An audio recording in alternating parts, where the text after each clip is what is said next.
ஆனா தாவேக்கா ஆட்சி அமைஞ்சிருச்சு. இப்போ முதலமைச்சர் வந்து பேசும்போது திமுக மீது தான் ஒரு குற்றச்சாட்டு வச்சு பேசுறாரு. அது எப்படி பார்க்க வேண்டியது? அதாவது திரையில் வசனங்கள் பேசலாம், திரைத்துறையில் வசனங்கள் பேசலாம், திரைப்படங்களில் வசனங்கள் பேசலாம்.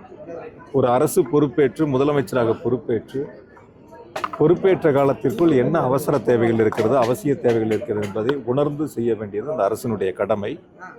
எங்களுடைய கழகத் தலைவர் 2021ஆம் ஆண்டு ஆட்சி பொறுப்பேற்கின்ற பொழுது கொரோனா காலம் மிக மோசமான ஒரு சூழலில் இருந்த அந்த நிலையில் வெற்றி பெற்றவுடன் அரசு பொறுப்பேற்பதற்கு முன்பாகவே அரசு அதிகாரிகளை அழைத்து அரசு எடுக்க வேண்டிய நடவடிக்கைகளை அவர்களோடு கலந்து ஆலோசித்து பல்வேறு சீரிய நடவடிக்கைகள் எடுத்ததன் மூலமாக அன்று தமிழ்நாட்டு மக்கள் காப்பாற்றப்பட்டார்கள்.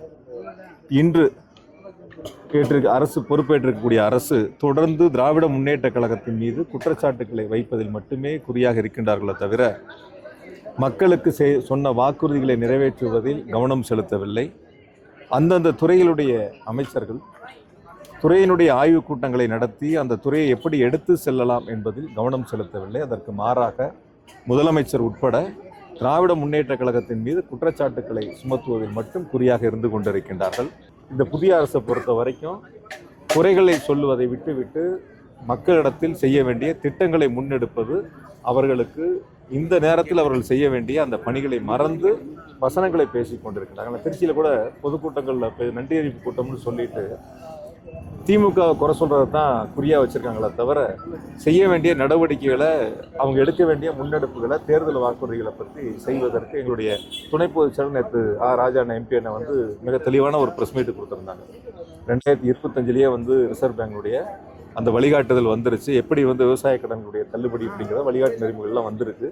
இதெல்லாம் தெரியாமல் அப்பொழுது தேர்தல் வாக்குறுதி கொடுத்தாங்களா அல்லது தெரிஞ்சே மக்களை ஏமாற்றுவதற்கான தேர்தல் வாக்குறுதி கொடுத்தாங்களா? உங்கள் மூலியமா இந்த புதிய அரசுக்கு, தாவேக்கா அரசுக்கு நான் சொல்கிறது என்னென்னா, ஒரு 14 லட்சம் பேர் விவசாய கடனில் பயனடைஞ்சிருக்காங்க அப்படின்னு சொன்னால் 50,000 கீழே வாங்கினவங்களுக்கு மட்டும்தான் முழுமையான தள்ளுபடி அப்படின்னா நீங்கள் தேர்தல் வாக்குறுதி என்ன சொன்னீங்க?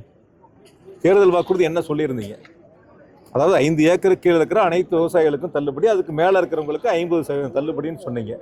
இப்போ தள்ளுபடியிலையாவது நீங்கள் என்ன சொல்லணும்? 50,000 பேர் இவ்வளோ பேர் பயனடைஞ்சாங்க, 50,000 தள்ளுபடியில் இவ்வளோ பேர் பயனடைஞ்சாங்க, 60,000 வரைக்கும் இவ்வளோ பேர் பயனடைஞ்சாங்க, 1 லட்சத்துக்கு மேலே பயனடைஞ்சவங்க இவ்வளோ பேருங்கிற அந்த எண்ணிக்கையை சொல்லாமல் பொதுவாக 14 லட்சம் பேர் 2044 கோடி இதன் மூலமாக தள்ளுபடி செய்யப்பட்டுங்கிற கருத்தை சொல்கிறாங்க.